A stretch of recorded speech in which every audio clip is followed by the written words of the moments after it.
The capital and Gyeonggi-do province were hit by torrential rain on Wednesday and were disrupted by flooding and damage to roads. South Korea's military is on alert as it warns of North Korean landmines planted in the border area, possibly flowing into the south due to heavy rain. The IMF has revised upward South Korea's economic outlook this year by 0.2 percentage points to 2.5%. It's July 17th, 6 p.m. in Seoul.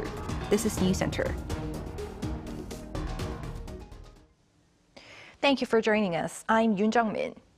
With the Korean peninsula going through monsoon season, this morning, areas in the greater capital region as well as in the south experienced damage from torrential rain or flooding. An Sung-jin starts our coverage. This road in Paju is blocked off with a giant puddle in the middle. Cars tried to make it through by driving slowly. Northern areas of Gyeonggi-do province in particular, including Paju, were hit with torrential downpours on Wednesday morning. As heavy rain continued throughout the morning, people on their way to work were met with difficulties and many areas saw damage due to flooding. Subway trains were delayed and major roads were closed off. It is very difficult to tell why at this moment that we are having such heavy rains. We need some more thorough analysis.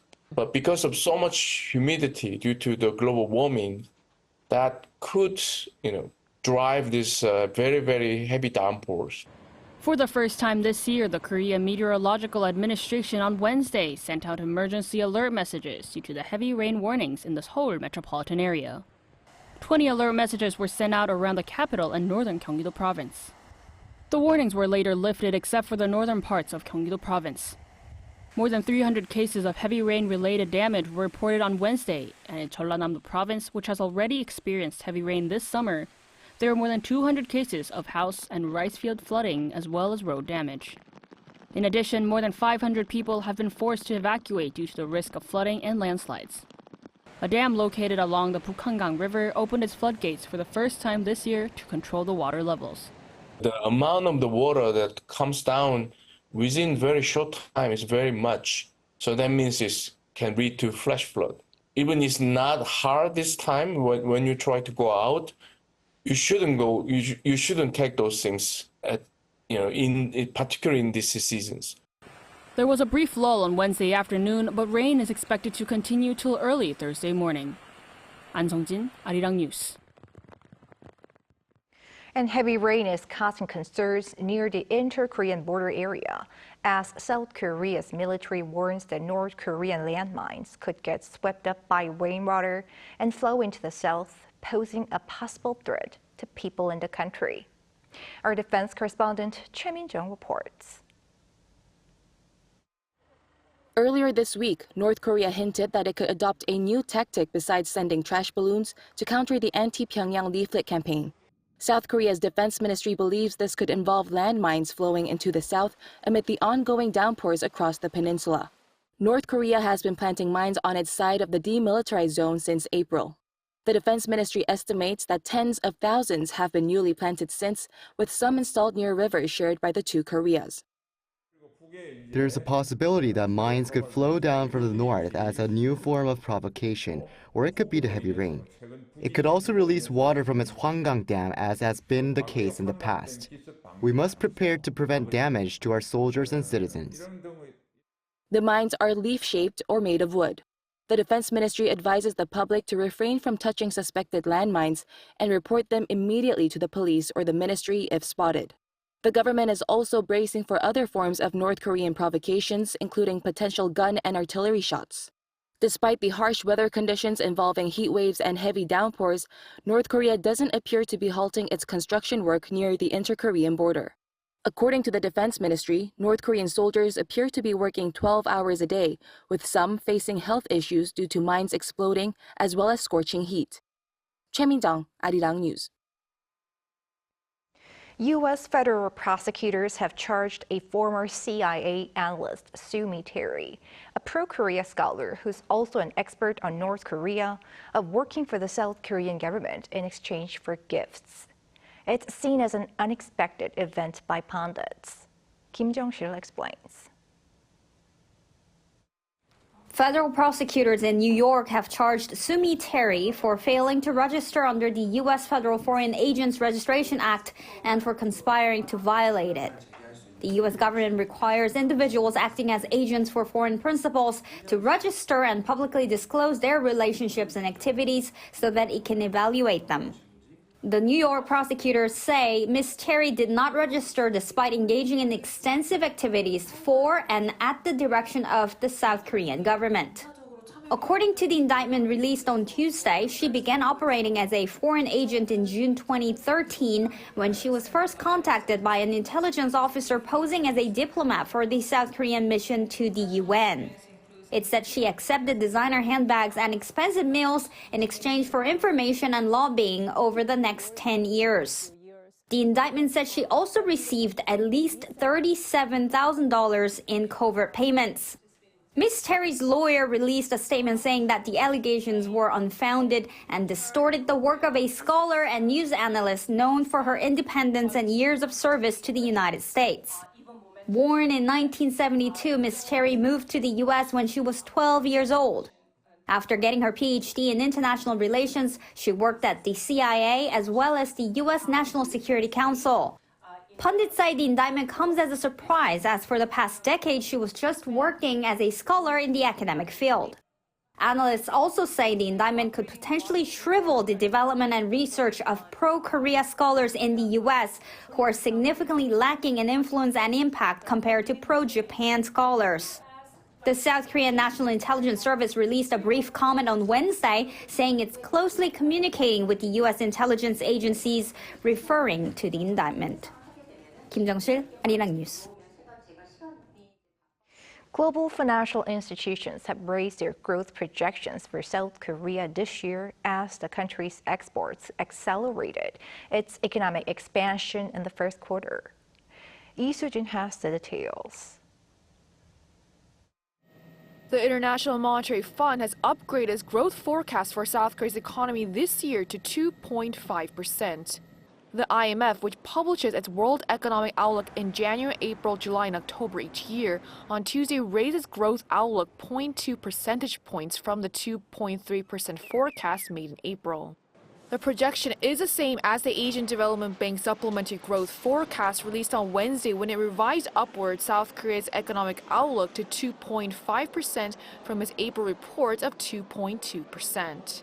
And it's also the same as the Bank of Korea's forecast, but slightly lower than the anticipated growth set by the OECD, the South Korean government, and the Korea Development Institute of 2.6%.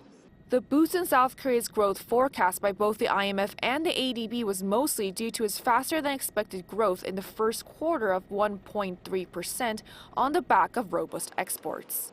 Exports in June saw on-year growth for the 9th straight month, with shipments of chips, the nation's largest export item, surging more than 50% compared to the previous year. As for other nations, the IMF lowered its growth forecast for the United States by 0.1% to 2.6% this year as the labor market shows increasing signs of cooling. But the growth outlook for China was hiked to 5% from 4.6% due to a rise in China's exports and a recovery in private consumption in the first quarter.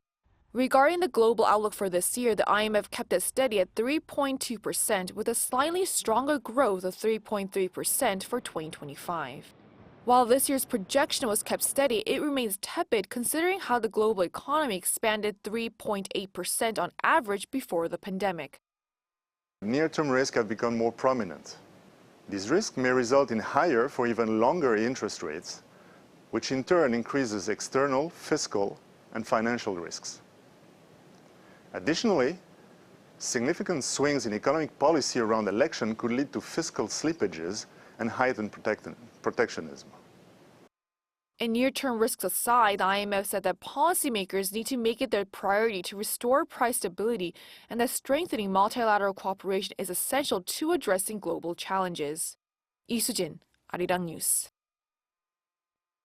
The price of gold soars to an all-time high as investors bet on interest rate cuts and a potential Republican victory of the U.S. presidential election in November.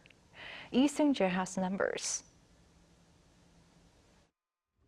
The price of gold rose to an all-time high on Tuesday amid rate cut expectations and the prospect of a White House return for former U.S. President Donald Trump. Gold futures for August delivery trading on the New York Mercantile Exchange closed at $2,467.80 per ounce, up 1.6% from the previous trading session to set a fresh all-time high. Soaring gold prices come amid market expectations that the U.S. Federal Reserve will almost certainly cut the benchmark interest rate by September. Gold prices tend to rise when inflation expectations rise or interest rates fall. Analysts also say growing speculation that Donald Trump, who survived an assassination attempt last weekend, would be re-elected is driving up the gold price. The Financial Times pointed out that Trump's tariff and tax cut policies could increase U.S. fiscal deficit and geopolitical tensions, which would boost inflationary pressure and lure investors to safer assets like gold. The Dow Jones also surged during Tuesday's trading session, up 742.76 points, or 1.85% from the previous session, to close at 40,954.48. The index of 30 prominent companies listed on stock exchanges reached back-to-back days of fresh all-time highs as it marked the largest single-day increase in 13 months. The S&P 500 also jumped 35.98 points, or 0.64% from the previous trading session, closing at another all-time high of 5,667.20. While the positive momentum on Wall Street is mainly centered on rate cut expectations, Trump says rates should not be cut before November's presidential election. During an exclusive interview with Bloomberg released Tuesday, the former president warned the U.S. Fed should abstain from cutting rates and give the economy and his rival, Joe Biden, an election boost. According to Bloomberg, Wall Street expects 2 interest rate cuts before the end of the year, including one before the November election. Trump says it's something the U.S. Fed knows they shouldn't be doing. 이승재, Arirang News.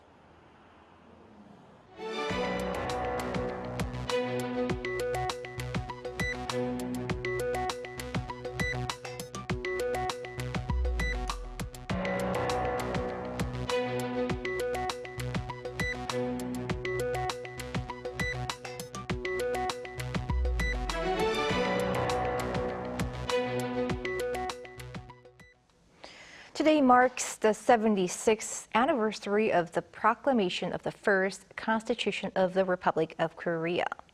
Our political correspondent Lee Si-ho explains its significance and how its spirit is remembered on this day. Shortly after the March 1st movement, when Koreans went out on the streets calling for independence and liberation from the Japanese colonial rule, on April 11, 1919, independence activists gathered in Shanghai and established the Provisional Charter of the Republic of Korea. It consisted of 10 articles, of which the first declared South Korea a democratic republic. The rest upheld the values of freedom and equality and promoted the pursuit of absolute independence as a nation. Years later, in 1945, Korea did reclaim its independence. 3 years following this, on July 17, 1948, Korea proclaimed its first constitution based on the principles of sovereignty, freedom, and equality inherited from the Provisional Charter. To celebrate the Constitution, the National Assembly held a special ceremony on Wednesday, July 17th, or Constitution Day.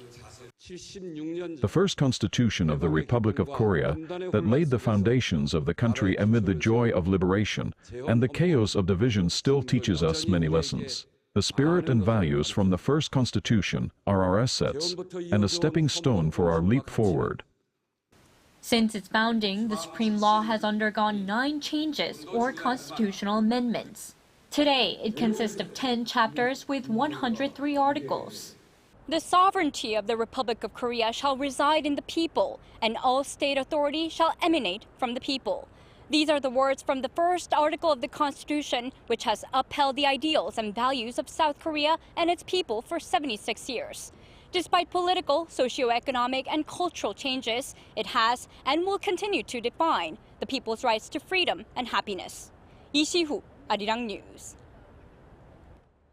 Over in the prolonged medical dispute, training hospitals nationwide have started processing the resignation letters of residents after most of the 13,000 trainee doctors failed to return to work by the government's deadline. On Wednesday, the hospitals announced that they plan to accept the resignation letters submitted almost 5 months ago and finalize the number of vacancies to recruit new junior doctors in September. Some hospitals had already notified them on Tuesday, while Seoul National University Hospital and the Catholic Medical Center informed the doctors that their resignations would be processed automatically as of Monday 15th if they did not respond. The government will authorize recruiting for the second half of the year, starting from July 22nd.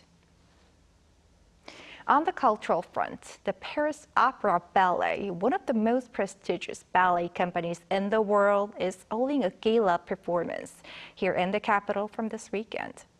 Our culture correspondent Hong-yul offers us a sneak peek at the show. With more than 3 centuries behind it, the Paris Opera Ballet is the world's oldest national ballet company. Its finest dancers have come to Korea for the company's second gala performance in the country. Leading the ensemble is Korean ballerina Park Se-eun, who in 2021 became the first Asian dancer to be promoted to étoile, the company's highest rank. Seoul Arts Center is my favorite stage in Korea. I had the chance to perform several times here about 13 years ago, and I still remember the excitement and thrill I felt on that stage. I'm really looking forward to experiencing those emotions again. This gala is all the more special to Park as it's her first performance in her home country since becoming a mother. Beyond performing, Park took on the role of producer, carefully selecting the repertoires and dancers for the show. Preparation was tough since all of our dancers had a busy season with the company. I had to work on the gala bit by bit in my spare time, but I wanted to create the best program possible. Looking back, it's all been worth it. A total of 10 dancers, including Park, will perform 18 pieces. Among them are lesser-seen works in Korea, such as The Vertiginous Thrill of Exactitude by William Forsyth and Jose Martinez's Mi Favorita. Typical gala performances focus on technical feats like multiple twirls or high jumps to excite the audience, but I didn't want that. I hope the audience can feel a swirl of emotions that words or letters can't express after watching our program. Park's visit to Korea this time isn't just about dazzling on stage. It's also about inspiring the next generation of dancers. She, along with fellow étoile Paul Mark, will hold a one-day class for young ballet dancers next Monday. We want to share how we learn and dance at French ballet schools and within our company. I hope this gives them a chance to experience the French ballet style. Many young dancers aspire to join our company and often ask how to get in. Our company has changed a lot, even in the 13 years I've been there, so I can't definitively say what Paris Opera Ballet looks for now. But I want to share my experience so they can find their answers. The Ballet Gala of Étoile in Paris will take to the stage 4 times, starting this Saturday at the Seoul Arts Center's Opera Theater. 송유진, Arirang News. Breaking is making its Olympic debut in Paris this summer, and the b-boy representing South Korea is planning to prove age is just a number. Choi Soo-hyung met up with him. Kim Hong-yul, as known as Hong-tan, is a 39-year-old South Korean breakdancer. He will compete in breaking, which became an official sport for the first time at this year's Paris Olympics. He has won the Red Bull BC1 World Final, regarded as a World Championship level competition, 3 times. Last year, at the Asian Games in Hangzhou, he won Korea's first ever silver medal as a world-class b-boy. This year, he made history here by being the only Korean athlete in breaking to qualify for the Paris Olympics. I want to show the world what the breaking is, especially to those who might not be familiar with this dance, and I hope many people will enjoy it and even try it out themselves. I plan to work hard with that goal in mind. Personally, I feel great about achieving my goal and making it this far. His signature move is the freeze, a position held without movement for almost 10 seconds. He is also known for his power moves, connecting high-difficulty movements continuously. At this Olympics, he said his strongest competitors were Phil Kim, known as Phil Wizard from Canada, Shigeyuki Nakarai, known as Shigekicks from Japan, and Victor Montalvo, known as Victor from the US. Despite his countless breaking battle experiences, Hong Tan said he feels both excited and nervous about competing in the Olympic stage. This is Hong Tan, representing Korea in the Paris Olympics. I ask for your support and I'll do my best to achieve great results that meet your expectations. Thank you so much. Wearing the team uniform adorned with the Korean national flag, the taegukgi, Hong Tan already feels a sense of pride and determination as a national representative. His journey to make history is about to begin. Choi Soo-hyung, Arirang News.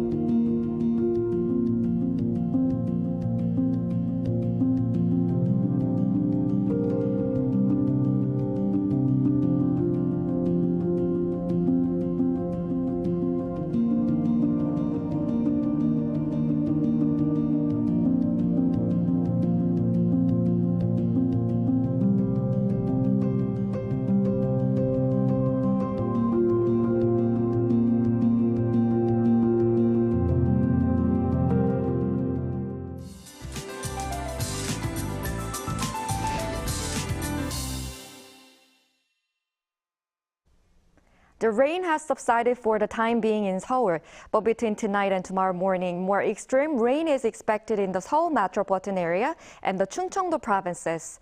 This morning, Seoul and Gyeonggi-do province received very strong rain of up to 80 to 100 millimeters per hour. This prompts the first heavy rain emergency text to be sent this year. Until Friday, more than 200 millimeters of heavy rain is predicted in the Seoul metropolitan area and the Chungcheongdo provinces. Gangwon-do province will also receive as much as 180 millimeters of heavy rain. Tomorrow, most areas will start the morning at least 23 degrees Celsius. It will move up to 27 in Seoul and Jeju, Daejeon and Busan 28 degrees.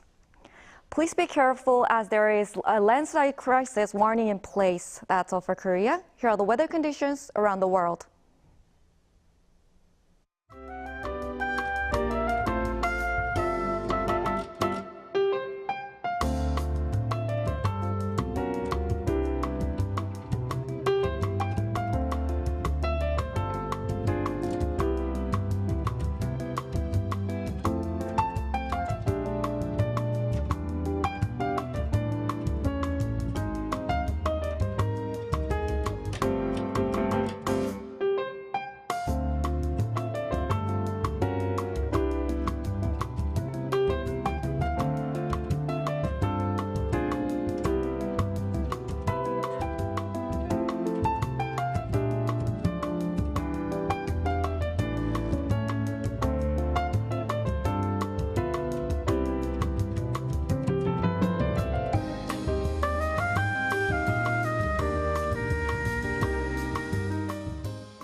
That is Newscenter for tonight. Thank you for watching. A panel session coming up.